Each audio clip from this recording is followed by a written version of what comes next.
é o seguinte, vocês têm até dia 22 para fazer ela, até dia 22. Então, nessa lista de exercícios, você vai ter aí, ó, 10 exercícios. Dos 10 exercícios, você vai fazer só 5, só os números pares, que é 2, 4, 6, 8 e 10. Beleza?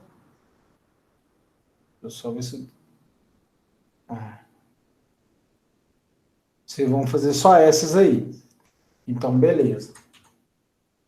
Hoje eu não vou começar pelo número 1, porque eu precisaria de quadro, né, para resolver junto com vocês. Eu estou em casa hoje eu não fui para a escola, então a gente vai resolver as números ímpar a partir da 3.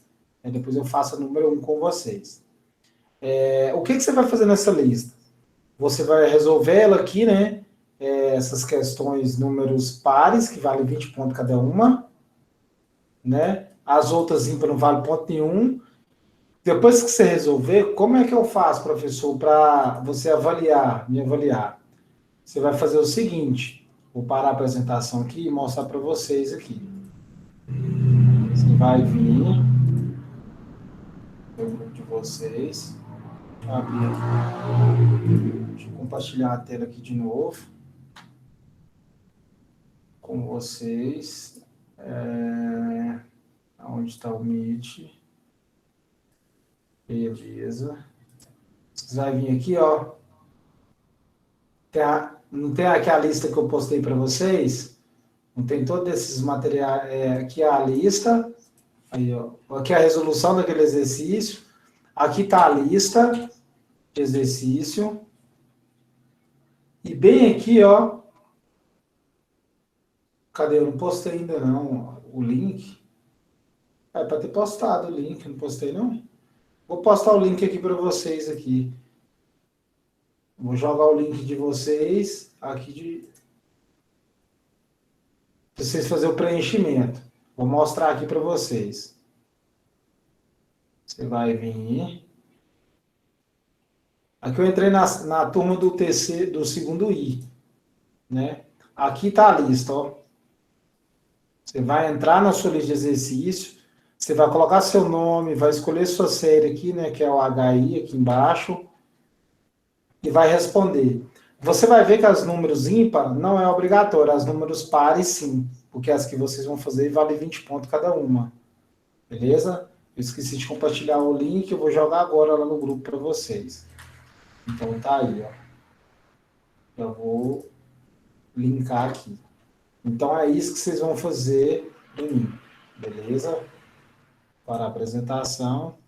Vou compartilhar agora a tela.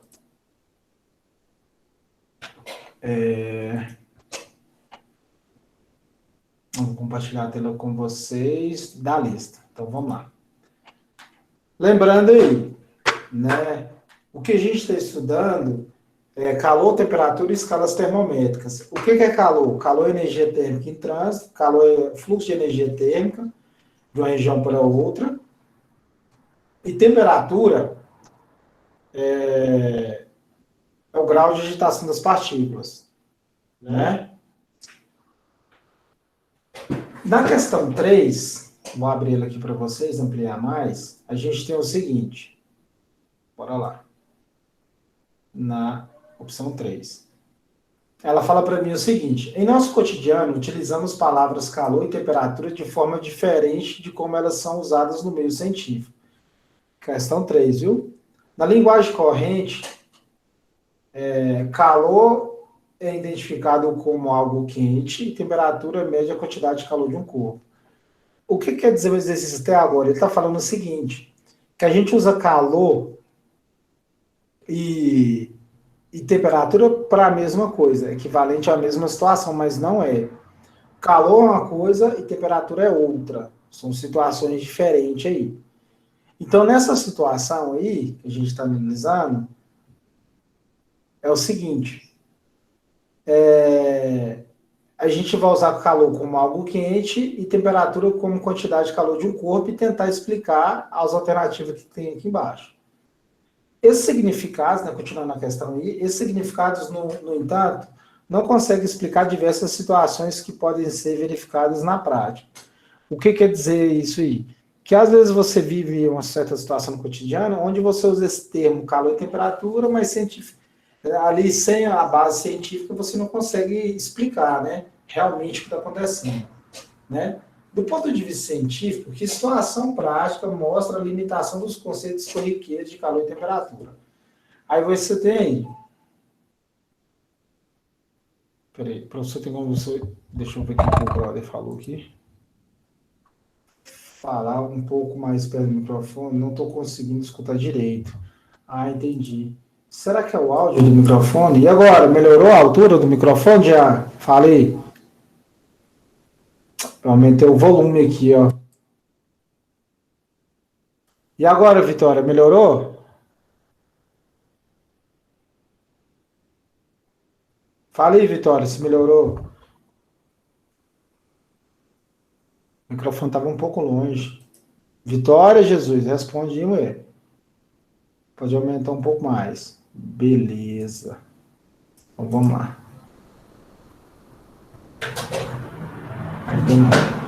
Peraí, deixa.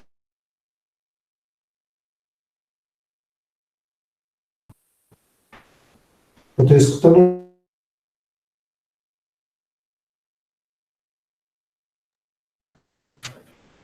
Eu acho que pode ser do meu computador mesmo. Mas eu estou escutando no meu microfone, né? No de vocês e no meu fone. Então vamos lá, vou aumentar aqui o máximo o microfone para ver se vai dar aí.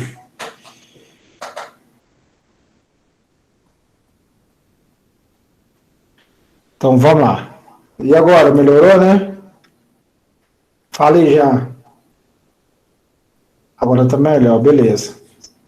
Deve ser porque eu liguei aqui do celular para testar também. Eu não sei se é isso. Tá saindo meu áudio aqui no celular. Não deveria, mas vamos lá. Então, continuando aí na questão 3, a gente tem o seguinte. A gente vai tentar explicar algumas dessas questões usando só o termo calor e temperatura do modo cotidiano aí, né?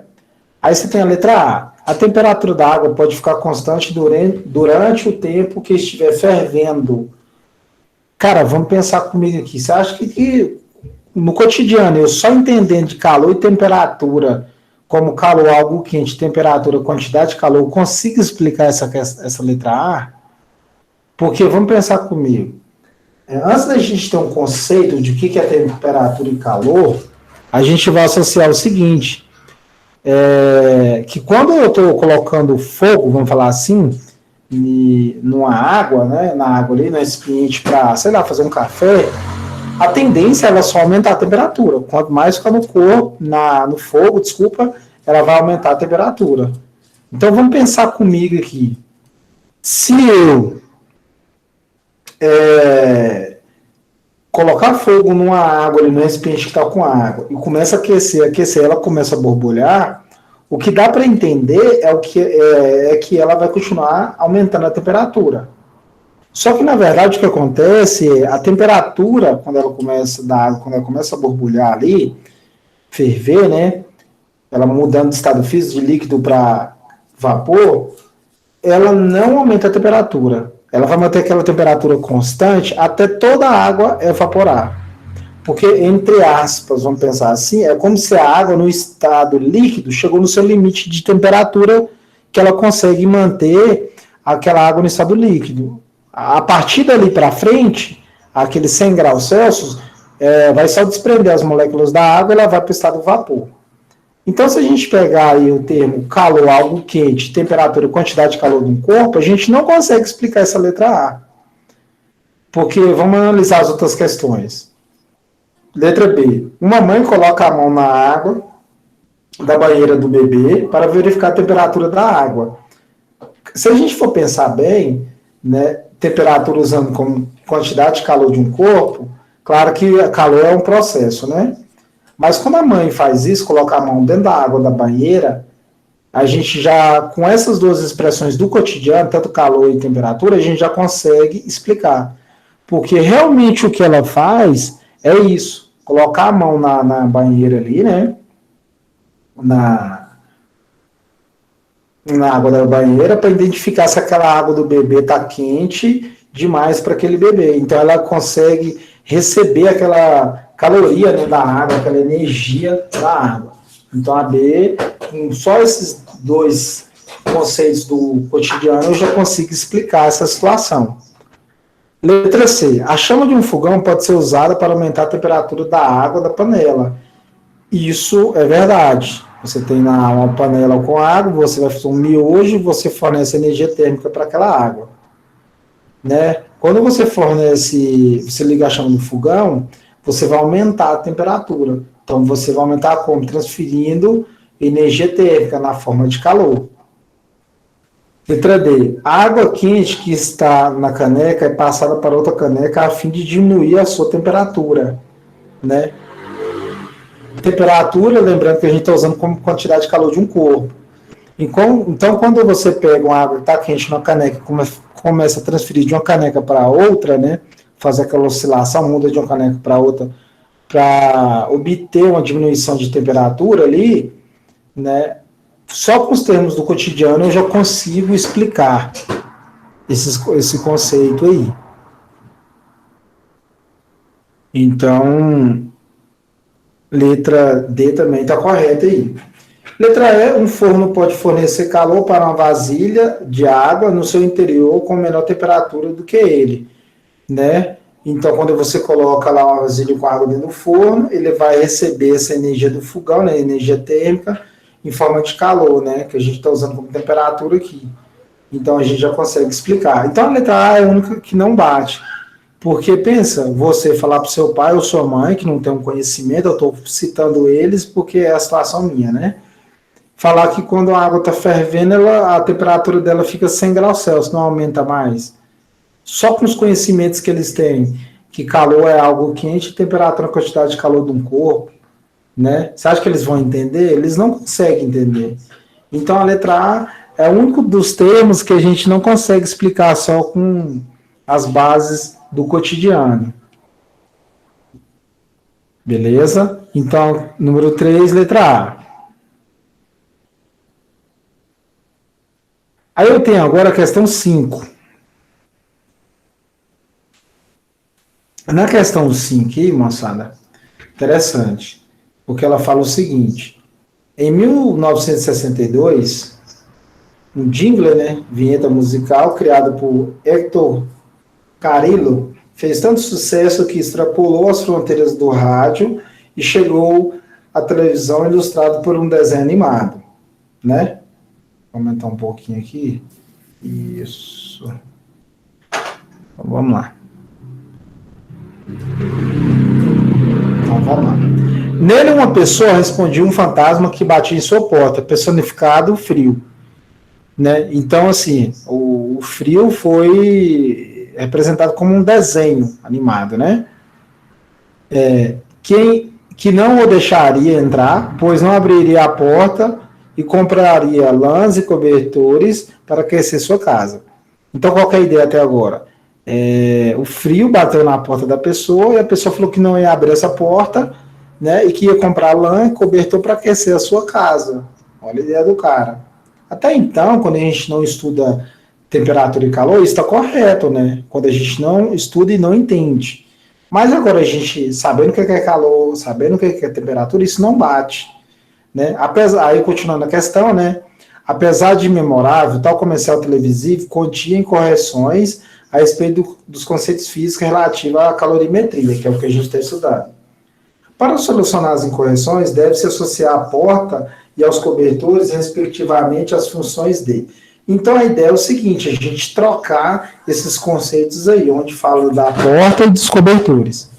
Aí você tem, letra A, aquecer a casa e os corpos. Como assim ele está falando de aquecer a casa e os corpos? Você comprar, né, essas lá e cobertores aí. Né? Qual é o intuito? Evitar a entrada do frio na casa e nos corpos? Não basta. Então, letra A também não, letra B também não. Letra C, para minimizar a perca de calor pela casa e pelos corpos. Isso. Porque vamos pensar comigo aqui. Calor é energia térmica, fluindo de quem é mais quente para quem é mais frio. Né? De um corpo quente para um corpo frio. Quando você está dentro da sua casa ali quentinho, igual hoje, o clima de que está ali está bem frio, né? Então, quando você está na sua casa e você não quer abrir uma porta ou uma janela, não é para o frio entrar. No sentido correto a energia térmica que está dentro da sua casa, ela vai sair na forma de calor, porque é o quente que dá energia para o frio, o quente dá energia térmica para o frio. Não é o frio que vai entrar na sua casa. Então, quando a pessoa pensa em comprar lãs e cobertores, é para dificultar, né, para minimizar essa perca de energia térmica. Né? Se você um dia for pesquisar casos dos Estados Unidos, Alemanha, esses países são bastante frios. Quando você aluga uma casa, uma das primeiras coisas que você olha é o que? As paredes, né? Se elas são revestidas ali com algum tecido bem isolante térmico, né? Justamente para minimizar essa perca e para você conseguir manter sua casa no interior bem quentinho, beleza? Letra D, diminuir a entrada do frio na casa e aquecer os copos. Não, letra D está errada, isso é diminuir a entrada do frio. Na verdade, é o calor, né, a energia térmica que sai. Letra E, aquecer a casa e reduzir a perda de calor pelos copos. Aquecer a casa não, cara. Os cobertores não aquecem a casa. Quem aquece a casa ali é você manter uma lareira, né, acesa ali e tal. Beleza? Vamos ver a questão 7 aqui, se a gente consegue finalizar ela. Vamos fazer a questão 7 aí. Só voltando aí. Questão 5, então, letra C, viu? Depois eu vou mandar o gabarito para vocês aí. Apesar que essa aula eu vou deixar ela postada também, mando no grupo de vocês, hoje ainda. Questão 7 aí, ó. A gente tem o seguinte. Nos dias frios, é comum ouvir as expressões, esta roupa é quentinha. Ou então, fecha a janela para o frio não entrar. Cara, a gente acabou de resolver uma questão parecida com essa. As expressões do senso comum utilizadas, então, estão em desacordo com o conceito de calor da termodinâmica. A roupa não é quentinha, muito menos o frio entra pela janela. A utilização das expressões roupa é quentinha e para o frio não entrar é inadequada, pois, né? Então é o seguinte, cara, a roupa não vai te esquentar, né? E o frio também não vai entrar pela janela. Nessa questão, já vou direto ao ponto, para a gente ir finalizando aí. Eu já vou passando as questões rapidinho, já explicando aí. Então, a letra A é o seguinte, ela fala, a roupa absorve a temperatura do corpo da pessoa. Para começar, a letra A está errada. A roupa não absorve. Ela dificulta a troca de energia térmica entre você e o meio externo. Letra B, a roupa fornece calor para por ser isolante térmico. Não, cara, a roupa não fornece calor para você. A roupa faz minimizar, dificultar essa troca de energia térmica, né? Pode acontecer o fato, claro, da roupa tá, sei lá, um exemplo, 30 graus Celsius e você está com a temperatura muito mais baixa. Então, querendo ou não, ela vai fornecer uma certa quantidade de energia térmica ali bem baixa, porque ela é um material bem ruim para conduzir energia térmica. Mas não coincide a letra B, porque a roupa não fornece calor, não é porque ela é um isolante térmico, não. Por ela ser um isolante térmico, não. Né? E ela não vai fazer essa função, ela vai dificultar essa troca de energia térmica. Letra C. A roupa não é uma fonte de temperatura. E o frio não pode entrar pela janela, pois é o calor que está contido na sala, logo o calor é o que sai. Não, o que está contido na sala é a temperatura, né? E que vai sair essa temperatura, essa energia térmica em forma de calor. A resposta certa é a letra D. O calor não está contido no corpo, né? O calor é um processo, né? Sendo uma forma de energia em trânsito de um corpo de maior temperatura para um outro diminuir a temperatura. Você tem que lembrar que calor, cara, nunca está associado num corpo só, não é que está contido num corpo. Calor é o processo de você doar energia térmica de um corpo quente para um corpo frio. Letra E. O corpo está contido, ou o calor está contido no corpo da pessoa. Não, já está errado. O calor não está contido no corpo da pessoa. O calor é o processo que acontece entre os dois. Beleza? Então, a resposta da 7 é letra D. Ok, galerinha? Eu vou parar a apresentação aqui para vocês. Vou botar na minha tela aqui do... Então é isso, galera. na aula de hoje. Eu resolvi a lista, então é aquele processo. Você vai fazer, né, as questões número pares, 2, 4, 6, 8 e 10. Essas questões são as de vocês, né? A número 1 eu vou resolver ela ainda quando for para a sala de aula, hoje eu não fui, mas tem um vídeo meu lá no meu canal resolvendo essas questões. Então, se você tiver interesse, já quiser assistir já, sem problema algum também. Eu vou mostrar aqui para vocês aqui, onde vai ter essa aula minha que eu estou falando. Deixa eu abrir o Meet aqui. Uma apresentação. Deixa eu mostrar aqui rapidinho. Do Meet mesmo, permitir. Aqui, ó. Essa aula está aqui, ó. Você vai vir física, né? Entra no canal lá, o Empolga, meu canal. Temperatura e calor. Não. Ah, não, é aqui mesmo, termologia, né? É porque eu já estou dentro do canal. Dentro da playlist. Você vai aqui nos vídeos, né? Tem a playlist, termologia física e termologia aqui, ó. Aí você vai clicar e vai ter esses vídeos aqui. Esse vídeo aqui, ó. Aí tá resolvendo 3, 5, 7 e 9 da lista. Esse vídeo aqui, ó. Esse primeiro, explicar exercício 3 da escala Kelvin, que eu já resolvi com vocês. E também tem o vídeo 1, né, que foi uma aula que eu gravei de manhã. Se vocês quiserem entrar lá e assistir para resolver, tudo bem. Ok?